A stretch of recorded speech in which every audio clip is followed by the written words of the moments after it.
அம் ஹசிபத்தும் மன் ததுகுலுல் ஜன்னா, சொர்க்கத்துக்கு லேசா போலான்னு நினைக்கிறீங்களா? வலம்மா யஅலமில்லாஹு அல்லதீன ஜாஹது மின்கும் வ யஅலமஸ் ஸாபிரீன்.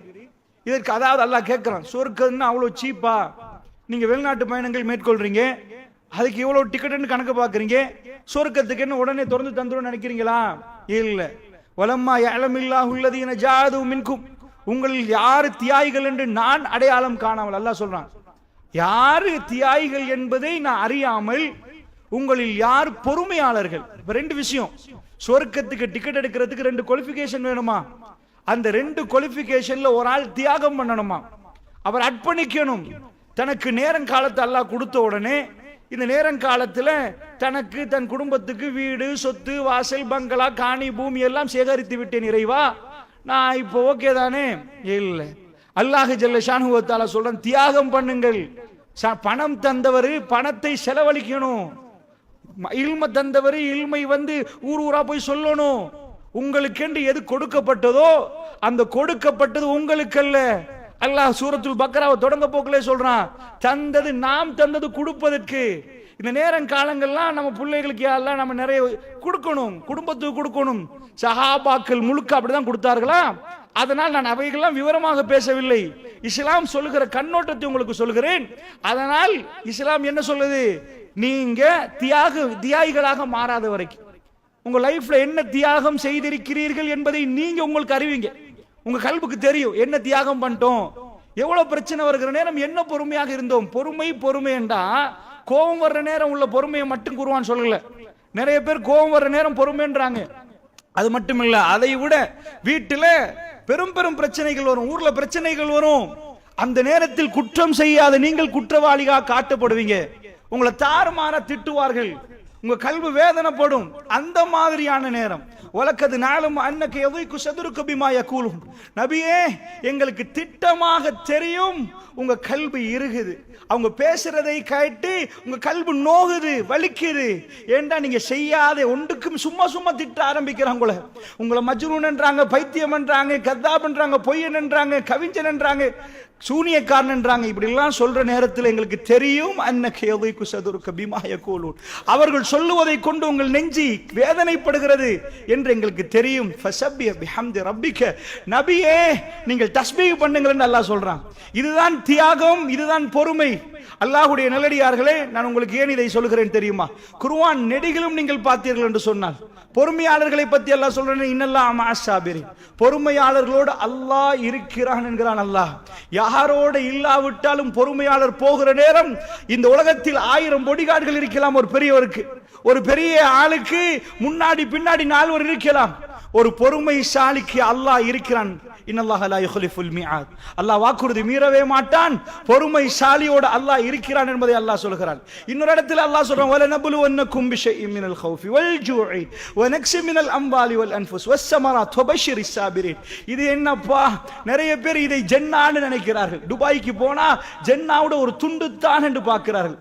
அல்லாஹ்வுடைய நல்லடியார்கள் அல்லாஹ் சொல்றான், வலனபுலுவன்னகும் பிஷைஇன் மினல் கௌஃப் வல் ஜூஇ வ நக்ஸி மினல் அம்வாலி வல் அன்ஃபுஸ் வஸ்ஸமராத். அல்லாஹ் சொல்றான், நாங்க உங்களை கொஞ்சமா என்ன செய்வோம், ஒரு அளவு பயத்தால் உங்களை சோதிப்போம், பட்டினியை தந்து உங்களை சோதிப்போம். அதாவது சொத்துக்களை குறைத்து சோதிப்போம், வீட்டில் உள்ளவர்களை எடுத்து சோதிப்போம், மௌத்தாக்கி சோதிப்போம். பிசினஸ்கள் வைங்களேன், தோட்டம் துறவுகள் கனிவர்க்கங்கள் உங்களுக்கு தந்ததை குறைத்து அல்லாஹ் சோதிப்பான், எடுத்து சோதிப்பான். பிசினஸ்ல லொஸ்டாக்கி சோதிப்பான். எல்லாம் சொல்லி போட்டு அல்லாஹ் சொல்றான், வபஷிரிஸ் ஸாபிரீன், நபியை போய் சொல்லுங்கள், பொறுமையாளர்களாக இருக்கிறார்களே அவர்களுக்கு என் நற்செய்தி, என் வாழ்த்து செய்தியை சொல்லுங்கன்றான். ஒருத்தர் போய் லொஸ்டா நிக்கிறாரு, உலகத்தில் எல்லாரும் பார்த்து அவரை கவலையா பார்ப்பாங்க, லொஸ்டா ஆயிட்டீங்களா, இழந்துட்டீங்களா அப்படின்னு கேட்பாங்க. வீட்டுல ஒரு ஜனாசா விழுந்திருக்குது, அல்லாஹ் மாஷா அல்லாஹ் ஹைர் ஹைர் அல்ஹம்துலில்லாஹ், பொறுமையா நில்லுங்க, அல்லாஹ் நாட்டும் ஏதோ நலவு இருக்கும் இப்படின்னு சொல்லுவார்கள், ஆறுதல் சொல்லுவார்கள். அல்லாஹ் சொல்லுகிறான், கன்கிராச்சுலேஷன், என் வாழ்த்தை அவருக்கு அறிவியுங்கள், என் வாழ்த்து செய்தி அறிவியுங்கள். அவர் சபராக நின்றார், பொறுமையாக நின்றார். குர்ஆனை நாம் எடுத்து பார்த்தால் அது விரிந்த ஒரு பார்வை பேசுது. பொறுமை என்பது எங்க வாழ்க்கையில இல்லாமல் எங்களுக்கு ஜன்னாவுக்கு போக முடியாது என்று குர்ஆன் பேசுது. பொறுமை என்பது எப்படி வரும்? அல்லாஹ்வுடைய நல்லடியார்களே, குர்ஆன் நெடுகிலும் நாம் பார்த்தோம்னா பொறுமை என்பதுக்கு தனியாக அல்லாஹ் ஜல்ல ஷானஹு வ தஆலா நிறைய இடங்கள்ல பேசுறான். நாம் குர்ஆன் ஆயத்துக்களை எடுத்துக்கொண்டால் ஃபஸ்பிர், நபியே நீங்கள் பொறுமையாக நில்லுங்கள் என்கிறான் அல்லாஹ். ஃபஸ்பிர் மஅல்லதீன யதுஊன ரப்பஹும் பில் கதாத்தி ஃபஸ்பிர் நஃப்ஸக், நபியே உங்களுடைய ஆன்மாவை பொறுத்து நில்லுங்கள். நிறைய क्वेश्चन கேக்குறாங்க உங்கள்ட்ட வந்து கிறிஸ்தவர்கள் எல்லாம், அந்த நேரத்தில் பொறுமையாக நில்லுங்க நபியே என்கிறான் அல்லாஹ் ரப்புல் ஆலமீன். குர்ஆன் நெடுகிலும் நம் பொறுமையை பார்க்கலாம். இந்த நேரத்தில் இந்த உங்களுக்கு நான் முக்கியமா மிக சுருக்கமாக நான் சொல்ல விரும்புவது என்னண்டா, இந்த பொறுமை சும்மா வருமா? இந்த பொறுமை சும்மா வருமா அல்லது இந்த பொறுமை எப்படி வரும்? அல்லாஹ்வுடைய நல்லடியார்கள் அதை புரிய வைப்பதற்கு தான் நான் முற்படுகிறேன். பொறுமை முக்கியமான விஷயம். பொறுக்காமல் சொர்க்கம் போக இயலாது. அப்படி என்றால் என்ன? பொறுமை என்றால் என்ன? பொறுமை எப்படி வரும்? அல்லாஹ்வுடைய நல்லடியார்களே, நான் சுருக்கமாக விளக்கணும் என்றால் பெருமானாருடைய வரலாறு, சீரா, ரசூல் ஸல்லல்லாஹு அலைஹி வஸல்லம் கடந்து வந்த பாதையை நீங்க கொஞ்சம் எட்டி பார்த்தீர்கள் என்றால் பொறுமை என்றால் என்ன என்பதை நீங்க புரிவீங்க. அல்லாஹ் ஜல்ல ஷானஹு வ தஆலா கூப்பிட்டு சர்டிபிகேட் கொடுக்கிறான். இன்னக லஅலா குலுகின் அலீம், நபியே நீங்கள் உயர்வான பண்பின் மீது இருக்கிறீங்க. நபியே நீங்க உங்க பண்பு அப்படி. ஃபபிமா ரஹ்மத்தின் மினல்லாஹி லின்த லஹும் வலவ் குன்த ஃபல்லன் கலீலல் கல்ப் லம் ஃபல்லு மின் ஹவ்லிக், நபியே நீங்க ரொம்ப இரக்கமாக நடக்கிறீங்க, நீங்க ரொம்ப பாசமாக நடக்கிறீங்க. நீங்க கொஞ்சம் கடினமான சித்தமுடையவராக இருந்தா, கல்புடையவராக இருந்தா லம் ஃபல்லு மின் ஹவ்லிக், அவர்கள் உங்களை விட்டு ஓடி இருப்பார்கள். நபியே படிக்காத மக்கள், ஒன்றும் தெரியாத மக்கள் உங்கள்ட்ட வர்ற நேரம் நீங்க ரொம்ப மென்மையாக நடக்கிறீங்க. அல்லாஹ் ரசூலுக்கு சர்டிபிகேட் கொடுக்கிறான். அல்லாஹ் ஜல்ல ஷானஹு வ தஆலா நபிக்கு கொடுக்கிறான். சத்தியம் உங்கள்ட்ட இருக்கிறதுனால மட்டும் உங்க குட்டி போட்ட பூனை மாதிரி சுத்தி இருந்தா நபியே நீங்கள் சத்தியத்தை சொல்கிறீர்கள், அதனால் பக்கத்தில். அப்படி அல்லாஹ் சொல்லல. உங்க சிரிப்பு அவர்களை கவருது நபியே, உங்க மென்மை அவரை கவருது. அது அத்தனையும் தேவை. ஒரு கூட்டம் நினைச்சிட்டாங்க சத்தியத்தை சொன்னால் மக்கள் எல்லாம் பக்கத்தில் நிற்பார்கள் என்று. அப்படி குர்ஆன் அதையும் சொல்லுது. இன்னொரு இடத்தில் பண்பு, ரசூல் ஸல்லல்லாஹு அலைஹி வஸல்லம் அடக்கம், ரசூலுல்லாஹ்வுடைய நேர்மை, விருந்தாளிகளை கண்ணியப்படுத்தும் விதம், ஒருவரை புன்முறுவலோடு சந்திக்கும் விதம், அவரோடு அழகாக பேசும் விதம், இது எல்லாம் ரசூல் ஸல்லல்லாஹு அலைஹி வஸல்லம் இடமிருந்து அந்த மக்கள் கவரப்படுறார்கள். அல்லாஹ்வுடைய நல்லடியார்கள், உங்களுக்கு தெரியும், ஒருவர் சிறுநீர் கழிக்கிற நேரம் சஹாபாக்கள் கோபப்பட்டார்கள். பள்ளியிலே ஒருவர் சிறுநீர் கழிக்கிறார். பொறுமையோடு பெருமானார் பக்கத்திலே அழைத்து அவருக்கு சொல்லிக் கொடுத்த விஷயம் உங்களுக்கு தெரியும். அதனால் நபிகள் நாயகம் ஸல்லல்லாஹு அலைஹி வஸல்லம் அவர்களுக்கு ஃபர்ஸ்ட் அல்லாஹ் இந்த துனியாவிலே ரசூலுல்லாஹ்வை கொண்டு வந்து ஃபர்ஸ்ட் காட்டினான். என்ன? உலகத்தில் இந்த உலகத்தில் மிக முக்கியமானது படிப்பு அல்ல. படிப்பு தேவை, இக்ரா, ஃபர்ஸ்ட் ஆயத்து படிப்பு. ஆனால் ஒரு ஆச்சரியமான வரலாறு ரசூலுல்லாஹ்வுக்கு அல்லாஹ் கொடுக்கிறான். என்ன? யத்ரிப், மதீனாவை பொறுத்தளவுல மதீனாவில் யகூதிகள் வந்தார்கள். வரலாறை நாம் திரும்பி பார்த்தால் யகூதிகளுக்கும் அங்க சம்பந்தமே இல்லை. பனு குறைவாக்கள் நிறைய யகூதிகளுடைய ஒவ்வொரு கூட்டமாக வந்து அவர்கள் வாழ்றார்கள். இந்த யகூதிகள் ஏன் வந்தார்கள் என்று வரலாறை புரட்டி பார்க்கிற நேரம் அவருடைய வேத புத்தகம் சொல்லுது, பாலைவனத்தில் ஈச்சமர தோட்டங்களுக்கு இடையிலே அந்த நபி வருவார் என்று. அதற்காக வேண்டி அவருடைய அப்பம் பாட்டனில் இருந்து அவர்கள் குடிபெயர்ந்து இங்கே வந்து அமர்ந்திருக்கிறார்கள். நபி வருகிறார் என்பதை எதிர்பார்த்த வண்ணம் இருக்கிறார்கள். நபி வருவதை அவர்கள் அறிகிறார்கள். எப்ப அவங்க அப்பம் பாட்டன் வந்தது, தலைமுறைகளை கடந்து பார்க்கிறார்கள். அவர்கள் சொன்னது எங்க வந்து இருந்தார்களோ அந்த மாதிரியான அந்த ஹைபர் கோட்டைகள் எல்லாம் அவர்கள் இருந்தார்கள். ஏனென்றால் நபியுடைய வருகைக்குத்தான் அவர்கள் பாலைவனத்துக்கு அங்கே வந்தார்கள். அரபுகளோடு அவர்கள் வந்து சேர்ந்தார்கள். ஆனால் பெருமானார் ஸல்லல்லாஹு அலைஹி வஸல்லத்தை கண்ட உடனே அவர்களுக்கு இந்த நபியை ஏற்றுக்கொள்வதற்கு மனம் கொடுக்கல. எங்கள்கிட்ட எவ்வளவு படித்தவர்கள் இருக்கிறார்கள், எழுத படிக்க தெரியாத ஒருவர் பேச நாங்க கேட்கணுமான்னு ஒரு வாதம் வைத்தார்கள். எப்படி இருந்திருக்கும் பெருமானார் ஸல்லல்லாஹு அலைஹி வஸல்லம் அவர்களுக்கு? யோசிச்சு பாருங்க. நான் ஒவ்வொன்றா உங்களுக்கு சொல்கிறேன். ஃபர்ஸ்ட் வாதம் வீசுறார்கள், இவர் பேச நாங்கள் கேட்கணுமா? எழுதவும் தெரியாது, படிக்கவும் தெரியாது, இவர் என்ன தூதரப்பா? எங்கள்கிட்ட எவ்வளவு ருஹ்பான்கள், அஹ்பார்கள், எவ்வளவு பெரிய படித்தவர்கள், பட்டம் பெற்றவர்கள், அறிந்தவர்கள் இருக்கிறார்கள். எங்க ஆலிம்கள் எல்லாம் எப்படிப்பட்டவர்? கிட்ட வைக்கலாமா இந்த நபிக்கு? அல்லாஹ் என்ன எடுத்து காட்டான்? சூரா ஆராஃபை நீங்கள் பரட்டி பாருங்க. யகூதிகளையும் கிறிஸ்தவர்களை பற்றி பேசுகிற நேரத்தில் அல்லாஹ் வேண்டுமென்றே உம்மி என்ற வாசகத்தை அல்லாஹ் கொண்டு வந்து குர்ஆனில் சொல்லுவார். இந்த நபி உம்மி, எழுத தெரியாது. ஒரு கூட்டம் இவரை பின்பற்றுவார்கள். அவர்களிடம் இந்த அகம்பாவம் இருக்காது. அவர்கள் கேட்பார்கள். இந்த நபியை உயிருக்கு மேல் அவர்கள் நேசிப்பார்கள். அந்நபியு அவுலா பில் முஃமினீன மின் அன்ஃபுஸிஹிம் என்று சொல்லுவார்கள். அவர்கள் அதாவது தன்னுடைய உயிரை விட நபி மேலானவர் என்று சொல்லுவார்கள். அந்த அளவுக்கு கேட்பார்கள். அவர்கள் இந்த நபி பேசுவதை கேட்பார்கள். அவர் எவ்வளவு டிகிரி முடித்தார், என்ன பட்டம் படித்தார், அவர் என்ன பல்கலைக்கழகத்தில் போனார், இது எல்லாம் பார்க்க மாட்டார்கள். அல்லாஹ்வுடைய நல்லடியார்கள் இன்னொரு பக்கமாக அவரை அனாதை ஆக்கினான். அல்லாஹ் அப்பா இல்லை, அனாதைகளை இந்த சமூகம் கொஞ்சம் ஒதுக்கி வைக்கும்.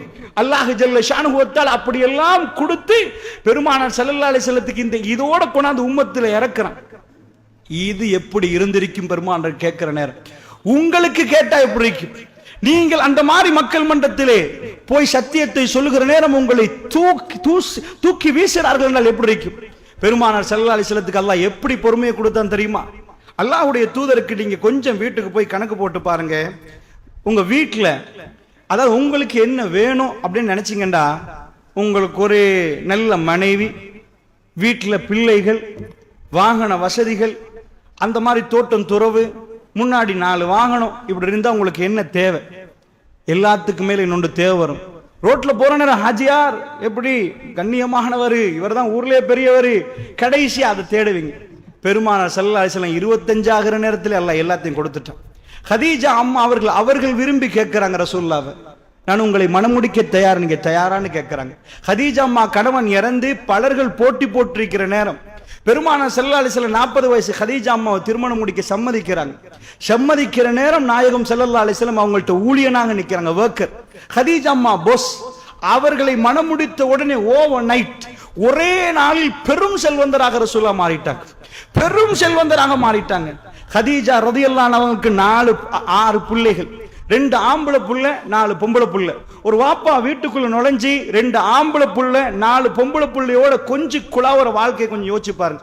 வீட்டு முன்னாடியே ஒட்டகம் வேணுமா, குதிரை வேணுமா, வாகனம் இருக்குது. ரசூலுல்லாஹ் வெளியில போன அல்லமீன் அஷாதிக், உண்மை பேசக்கூடியவரப்பா, இவர் தான் நம்பிக்கையாளர். என்ன இல்ல சொல்லுங்க பாப்போம் பெருமானாருக்கு, என்ன இல்ல? அவங்க மனைவி பலர்களுக்கு இப்படி கொடுத்தா கூட ஒன்றை கொடுத்துட்டு ஒன்றை சோதிப்பான்ல, பர்ஃபெக்டா கொடுத்தான். ரசூலுல்லாஹ் பிள்ளைகளுக்கு எந்த இதுவும் இல்லை, அவ்வளவு அன்பான பிள்ளைகள், அவ்வளவு பாசமான பிள்ளைகள். வழித்தவறி சென்ற ஒரு புள்ள கூட இல்லை. ஒரு ஆளுக்கு பிள்ளைய கொடுத்துட்டாண்டா மனைவி ஒரு மாதிரி இருப்பா, மனைவியை கொடுத்துட்டாண்டா தர்தலையா போயிருவான். இங்கால சல்லியை கொடுத்தா இப்படி ஆயிரும். என்ன சரி ஒரு முசீபத்து வந்து நிற்கும். பலர்கள் பல கோடி சேர்த்தார்கள், குடும்பம் நல்லா இருக்கணும். வெள்ளவத்த தெய்வல கொல்பிட்டியில நெஞ்சை பிடித்து மௌத்தாவங்க எத்தனை பேர் தெரியுமா? ஏன் இந்த சொத்தை எடுத்தேன், இதனால என் புள்ள கிளப்புக்கு போச்சு, இவனுக்கு எல்லா அக்கவுண்ட் பேலன்ஸ் அவனுக்கு தெரியும், எவ்வளவு சொத்து தெரியும். ஒரு மனுஷனுக்கு சும்மா இருக்க மட்டும் கிடைச்சிச்சு, அதை விட முசீபத்து இல்லை. என்ன பிஸி இல்லைன்னு வைங்க, எல்லா தப்பையும் பண்ண ஆரம்பிப்பான். அப்படி பறி கொடுத்த தகப்பன்மார்கள் அழுகிறார்கள், என் பெண்கள் அழுகிறார்கள். அல்லாஹ்வுடைய நல்லடியார்களே, பணம் வந்தால் குடும்பம் செதறும் என்பதை கண்ணால் பார்க்கிறோம். தர்மம் இல்லாத குடும்பத்தில் அது ஒரு பக்கம் வைங்க. பெருமானாருக்கு பணத்தை கொடுத்தான், அந்த மனைவி அற்புதமா கொடுத்தான். பணத்தால் அவங்க மதிமயங்கி வரம்பு மீறி போகவும் இல்லை. பிள்ளைகள் நல்லா வளர்கிறாங்க, நல்ல பிள்ளைகள். மனைவி எப்படி 25 வருஷமா இன்னும் ஒரு மனைவியை திருமணம் முடிக்காத அளவுக்கு ரசூலுல்லாஹ் வாழ்றாங்க. பெருமானார் ஸல்லல்லாஹு அலைஹி வஸல்லம் அவர்கள் ஹதீஜா அம்மா மௌத்தான 65 வயசு, 40 முடிக்கிறாங்க. 25 வருஷமா ஹதீஜா அம்மா எப்படிப்பட்டவர்கள் என்று சொல்றதுக்கு கல்பு கவர்ந்து போனது ரசூலுல்லாஹ்வுக்கு. உலகமே அவங்க தான் கூட்டிட்டு போறாங்க. ரசூல் ஸல்லல்லாஹு அலைஹி வஸல்லம் வீட்டுக்கு வந்து ஜம்மீலூனி என்ன போத்துங்க என்று சொல்ற நேரம் பெருமானார் ஸல்லல்லாஹு அலைஹி வஸல்லம் அவர்கள் அப்படி சொல்ற நேரம் ஹதீஜா அம்மா போத்தி விட்டு, அபுல் காசிம், காசிமுடைய வாப்பா, உங்களுக்கு ஒண்ணும் இல்லை, நீங்க ஒண்ணுமே நடக்கல, உங்களுக்கு நீங்க நல்லவர் என்றாங்க. ஒரு மனைவி சர்டிபிகேட் ஃபர்ஸ்ட்கே கொடுக்கறாங்க கணவருக்கு. வாங்க வரக்கத்து பின் நௌஃபலிடம் போமென்று கூட்டிட்டு போறாங்க. அவருக்கு வேத புத்தகங்கள் தெரியுமே, போய் பாப்போம் சாச்சாட்ட.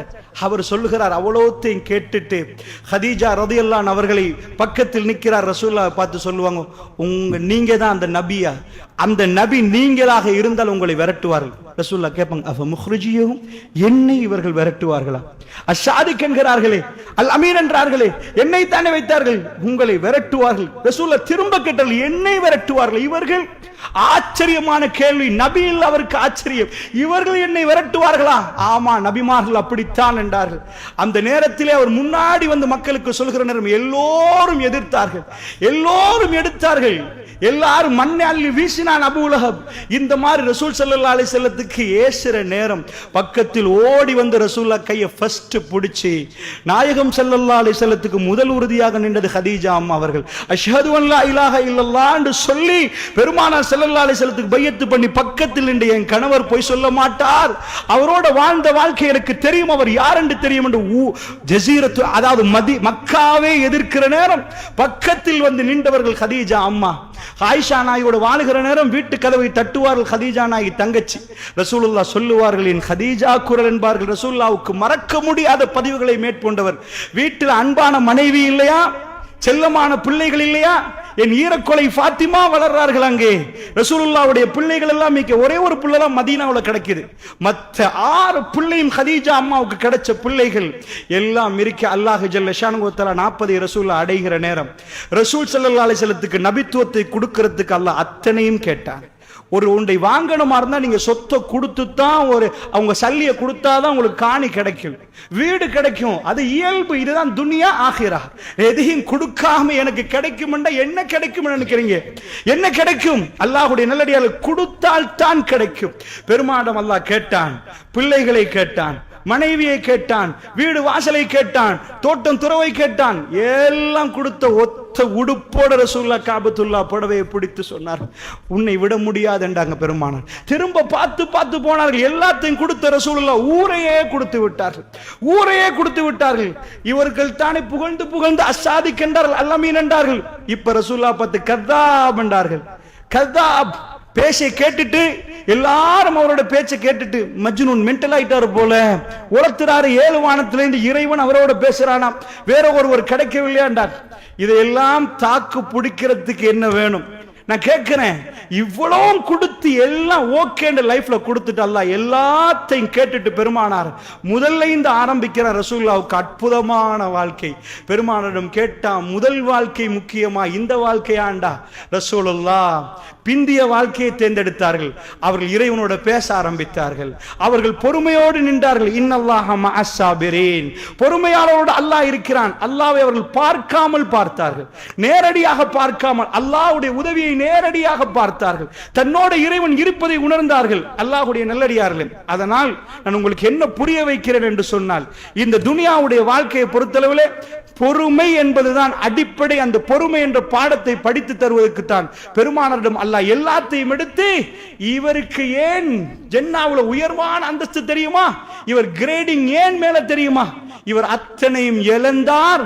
அந்த நேரத்தில் நாம் அவருக்கு படித்து கொடுத்தோம், ஃபஸப்பிஹ் பிஹம்தி ரப்பிக வஸ்தக்ஃபிர், அதாவது உன் ரப்பை துதி என்று நாங்கள் படித்து கொடுத்தோம். அதனால் அல்லாஹ்வுடைய நல்லடியார்களே, ஒவ்வொன்றும் இழந்து போகிற நேரம், பிரச்சனை வருகிற நேரம், தஸ்பீஹ் செய்தால், வஅபுது ரப்பக ஹத்தா யஅதியக்கல் யகீன், மரணம் வரும் வரைக்கும் ரப்பை வணங்குங்க.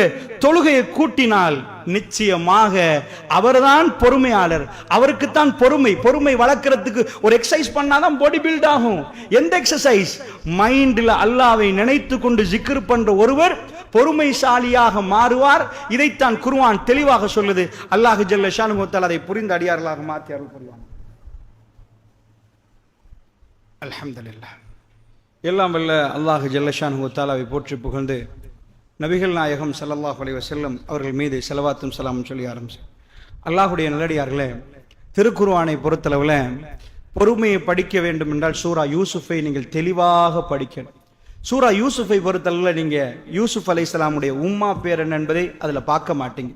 யூசுப் அலைஹிஸ்ஸலாமுடைய தம்பி பேர் என்னன்னு பார்க்க மாட்டீங்க. அவங்க சகோதரர்கள் யாரு, மூத்தவர் பேர் என்ன, இளையவர் பேர் என்ன, நடுவில் உள்ளவர் பேர் என்னன்னு பார்க்க மாட்டீங்க. சூரா யூசுப் தோங்கதே மிக அழகாக. சூரா யூசுஃபுடைய முடிவும் ஒரே ஒரு விஷயத்தை மட்டுமே அல்லாஹ் பேசுறார். குடும்ப விலாவரியாக மகன் வருகிறார் வாப்பாவிடம். வாப்பாட்ட வந்து சொல்றார், வாப்பா இன்னி ரஅய்து அஹத அஷர கௌகபன், வாப்பா நான் 11 கோள்களை 11 நட்சத்திரங்களையும் ஒரு சந்திரனையும் சூரியனையும் கண்டேன். ரஅய்துஹும் லீ சாஜிதீன், எனக்கு சுஜூது செய்யறதாக கண்டேன். அல்லாஹ் என்ன சொல்ல வர்றான் தெரியுமா? ஒரு புள்ள ஓடி போய் உம்மாட்ட சொல்லும், உம்மா நான் கனவு கண்டம்மா, ஏன்னா இப்படி ஒன்று கண்டம்மா. சூரா யூசுப்ல அல்லாஹ் எடுத்து காட்டுறான், தாயை பத்தி அங்க இல்லவே இல்லை. அதற்காக யூசுப் அலைஹிஸ்ஸலாமுடைய உம்மா மௌத்த நினைக்காதீங்க, பின்னாடி அல்லாஹ் சொல்லுவான், அவரு சிம்மாசனத்தில் உட்கார வைத்தது வாப்பாவையும் உம்மாவையும் என்று. அல்லாஹ்க்கு என்ன வேணும் தெரியுமா? ஒரு வாப்பா தன்னுடைய பிள்ளை விஷயத்தில் பொறுமை என்றால் என்ன, உம்மா பிள்ளை விஷயத்தில் பொறுமை என்பது சூரா கசஸ். அதுக்கு அடுத்த பக்கம் அங்க வாப்பா வரமாட்டார். மூசா அலைஹிஸ்ஸலாமுடைய உம்மா குழந்தையை பெற்றெடுத்த உடனே பதறி கொண்டிருக்கிற நேரத்தில் ஒரு பெட்டியில போட்டு ஆத்துல வீசினா எந்த பெண்ணும் வீச மாட்டார். வீசின பெண் நடுக்கம், கை நடுங்கும். 10 மாசமா சுமந்த குழந்தைய வீசிட்டு அவ எடுத்த பொறுமை அல்லாஹ் காட்டுறான். மூசா அலைஹிஸ்ஸலாமுடைய வாப்பாவை பத்தி அல்லாஹ் பேசவே இல்லை சூரா கசஸ்ல. சோ சூரா யூசுஃபை நாங்க எடுத்துக்கொண்டா, யூசுப் அலைஹிஸ்ஸலாத்துடைய அந்த அத்தியாயத்தை பிரட்டி பார்க்கிற நேரம் ஒரு வாப்பாட்ட வந்து மகன் சொல்கிறார், வாப்பா நான் அப்படி ஒரு கனவு கண்டிருக்கிறேன். உலகத்திலே அழகானவர், அற்புதமான சின்னவர், நல்ல கல்புடையவர், ரொம்ப இரக்க சுபாவம் உள்ளவர். வாப்பாவுடைய கல்பு பறிபோகுது யூசுப் அலைஹிஸ்ஸலாம் விஷயத்தில். அவர் சின்னவராக இருக்கிற நேரம் வாப்பா நான் கனவு கண்டேன்னு சொல்ற நேரம் யூசுப் அலைஹிஸ்ஸலாத்து வஸ்ஸலாமுடைய வாப்பா என்ன சொல்ல, தக்ஸுசு ருயாக அலா இஹ்வதிக், வேண்டாம் வாப்பா இந்த கனவு உங்க நானாமார்களுக்கு சொல்லாதீங்க. ஏண்டா அவருக்கு தெரியும் நானாமார்கள் யாரு. ஏனென்றா யூசுப் பக்கத்திலே வந்து அவ்வளவு உங்களுக்கு எல்லா புள்ளையோடையும் வாப்பா ஈக்குவலா நடக்க பார்ப்பார். ஆனா சில நேரம் கல்பு முந்தி விடும். ரசூலுல்லாஹ் எல்லா மனைவிகளோடும் சரியாக கொடுத்தார்கள். ஆனால் என் கல்பு ஆயிஷாவை நாடுதென்றாங்க அல்லாஹ்விடம். அல்லாஹ்வுடைய நல்லடியார்களே, அல்லாஹ் ஜல்ல ஷானுஹு வ தஆலா அப்படித்தான் மனிதர்களை வைத்திருக்கிறார். யூசுப் அலைஹிஸ்ஸலாத்து வஸ்ஸலாம் அவர்கள் இந்த விஷயத்தை சொன்ன உடனே சரி, அதற்கு பிறகு ஜும்மா இடம் தராது, 2-3 வார்த்தைகளோடு நான் முடிக்கிறேன், கவனமாக புரிந்து கொள்ளுங்கள். யூசுப் அலைஹிஸ்ஸலாம் காணாமல் போகிறார். நானாமார்கள் கூட்டி போறாங்க. உங்களுக்கு தெரியும், கிணத்துல போடுறாங்க. கிணத்துல போடுற நேரம் அங்க வார பிரயாண கூட்டம் அவரை எடுக்கிறார். எடுத்தவர்கள் கூட ஒரு புள்ளையப்பா, இந்த பாருங்கப்பா ஒரு புள்ளப்பா, யாரு புள்ளையோ தெரியாது என்று சொல்லல, அவங்க எடுத்து மறைச்சு வச்சாங்க. இவரை வித்துருவோம் என்றாங்க. மிஸ்ர் வரைக்கும் அல்லாஹ் அனுப்புறான். யாரு எவரு எதுவுமே தெரியாத ஒரு வீட்டுல வாழ ஆரம்பிக்கிறார். நான் என்ன உங்களுக்கு சொல்ல வருகிறேன் தெரியுமா? யாக்கூப் அலைஹிஸ்ஸலாத்து வஸ்ஸலாமுக்கு இந்த மெசேஜ் கிடைக்குது. யூசுப் அலைஹிஸ்ஸலாம் வந்து அவர் ஓனாய் சாப்பிட்டுட்டேன்னு சொன்ன உடனே அவருக்கு தெரியும் இது பொய்யன். எப்படி தெரியும்னா அல்லாஹ் வஹி அறிவித்தான் நினைக்காதீங்க. யூசுப் அலைஹிஸ்ஸலாம் சொன்ன கனவு அவருக்கு தெரியும் இது வஹி என்று. எப்படி இறைவன் என்னை தேர்ந்தெடுத்தானோ என் மகனை தேர்ந்தெடுத்தான் அவர் புரிந்து கொள்கிறார். இது அல்லாஹ் கொடுத்தது. அதனால் நிச்சயமா ஒரு நாள் யூசுப் அலைஹிஸ்ஸலாத்து வஸ்ஸலாம் மன்னர் ஆகுவார் என்று தெரியும். ஆனா ஒரு வாப்பாவுக்கு அந்த புள்ள காணாம போனால், பக்கத்தில் தூங்குற நேரம் என் மகன் பக்கத்துல போட்டு தூங்கி இருந்தா தானே வாப்பா வாப்பான்னு ஓடி வருவார். முத்தம் கொடுத்து அரவணைத்திருந்தால் தானே வருவார். ஒவ்வொரு நேரம் டிவி சிங்காரிச்சு அவரை அழகு பார்த்திருந்தால், அவருக்கு அழகான சில உபதேசங்கள் சொல்லி இருந்தால் தானே வருவார். யூசுப் அலைஹிஸ்ஸலாத்து வஸ்ஸலாம் அவர்களுக்கு தகப்பன் நபி என்றால் எவ்வளவு போதனை செய்து அந்த சின்ன பிள்ளையை வளர்த்திருப்பார். அதனால அவருக்கு தெரியும் அவர் கொலை செய்யப்படல் என்று, அவர் சாகல் என்று தெரியும். ஒன்று தெரியும், அவர் வாழுகிறார். ஆனால் இப்ப அவருக்கு ஒரு பொறுமை. மௌத்தா போயிருக்கேன்னு நம்பி இருந்தா 4 நாளோட விஷயம் முடிஞ்சு, சரி 4 மாசத்தோட மறந்துரும். ஆனா உயிர் வாழுகிறார் என்று உம்மாவுக்கு தெரிந்திருந்தால், ஒரு வாப்பாவுக்கு தெரிந்திருந்தா, அழுது அழுது அழுது அழுது அவர் கேட்டார், ஃபஸபருன் ஜமீல். அல்லாஹ் எதை காட்டுகிறான் தெரியுமா? யாக்கூப் நபிக்கு தெரியும். ஆனா என் மகன் இப்ப சாப்பிட்டாரா, என் மகன் எந்த வீட்டுல கஷ்டப்படுகிறார், வேலை செய்கிறாரா, சந்தையில வித்தாங்களா, எங்கேயாவது அடிமையா நிற்கிறாரா, ஃபஸபருன் ஜமீல். அழகான ஒரு பொறுமையை கடைபிடிப்பதற்கு இஸ்லாம் நமக்கு சொல்லி தருகிறது. வாப்பாவுக்கு உங்க புள்ளை இதெல்லாம் வரலாறாக கேட்காதீர்கள், கதையாக கேட்காதீர்கள். கதையாக கேட்டதனால் தான் எங்களோட உண்மையான ஈமான் வரவில்லை. அல்லாஹ்வுடைய நல்லடியார்களே, மார்க்கத்தை என்றைக்காவது அரசியல்வாதிகள் மாதிரி மார்க்கத்தை விற்க பார்க்கிறோம், அரசியலாக்கி வைத்திருக்கிறோம். ஒரு சின்ன ஈஸ்டர் அட்டாக் வந்தது போதும் பலர்கள் தாடி எடுத்து விட்டார்கள். ஏன்? நாங்கள் முஸ்லிம் என்றே வரக்கூடாது, எங்களுடைய வியாபாரங்கள் பாதிக்கப்படக்கூடாது. வெட்கமா இல்லை? அல்லாஹ்வுடைய மார்க்கத்திலே நமக்கு தியாகம் பண்ண முடியவில்லை என்றால், நாம் சொல்லுகிற கொள்கையில் நமக்கு உறுதியாக நிற்க முடியவில்லை என்றால், அல்லாஹ்வுடைய மார்க்கத்தை வளர்ப்பதற்கு அல்லாஹ் எங்களுக்கு தந்த இந்த உயிரை, இந்த ரூஹை எங்களுக்கு அல்லாஹ்வுக்காக வேண்டி செலவழிக்க முடியவில்லை என்றால், நான் என்ன சொல்ல வருகிறேன் தெரியுமா? அல்லாஹ்வுடைய நல்லடியார்களே, இந்த நாட்டிலே எங்களுக்கு ஜிஹாது செய்வதற்கு கடமை இல்லை. அந்த கூட்டம் செய்தது சரி என்று நான் சொல்லவில்லை, அது மிக மோசமான செயற்பாடு. ஆனால் எங்களுடைய வாழ்க்கையில மக்களுக்கு தஅவா பண்ணலாம், வீடு வீடாக அழைத்து சொல்லலாம், நீங்கள் பிழை என்பதை சொல்லலாம். அல்லாஹ்வுடைய நல்லடியார்களே, என்ன நடக்கிறது? அல்லாஹ்வுடைய நல்லடியார்களே, நாம் நன்றி செலுத்தக்கூடிய விதம், பொறுமையாக நிற்கணும். பிரச்சனைகள் வரும் என்பது எங்களுக்கு உத்தரவாதம் அளிக்கப்பட்ட விஷயம், உத்தரவாதம் அளிக்கப்பட்ட விஷயம். இது ஜன்னா இல்ல, பிரச்சனைகள் வரும் என்கிறான் அல்லாஹ் ரப்பல் ஆலமீன்.